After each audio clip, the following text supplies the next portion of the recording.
Your taxes are paying for grooming gang monsters that we can't deport.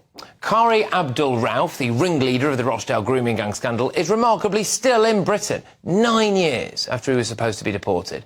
Can I just detail the catalogue of ways in which this guy has been allowed to take the absolute mick?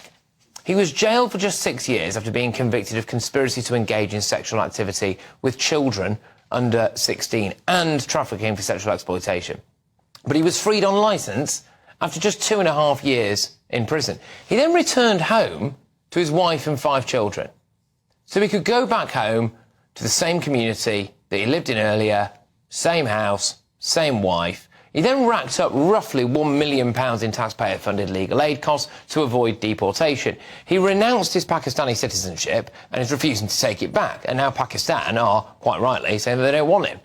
His accomplice, Adil Khan, who got an underage girl pregnant and trafficked another, has told a judge that he should not be deported because his son, quote, needs a role model.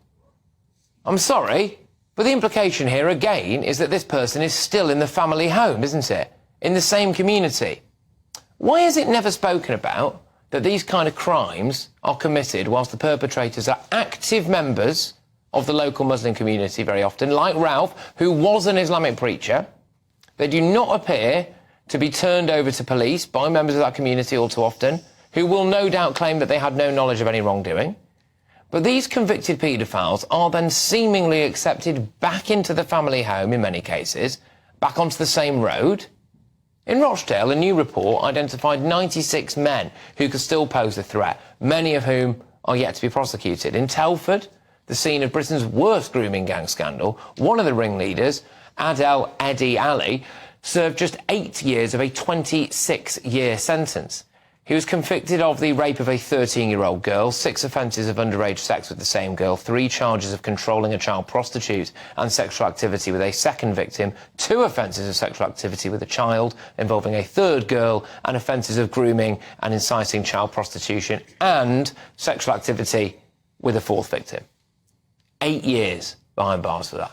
In Rotherham, Kurban Ali and Tayyab Dad were automatically released after just 5 years. It was not even known if they were blocked from returning to their local area.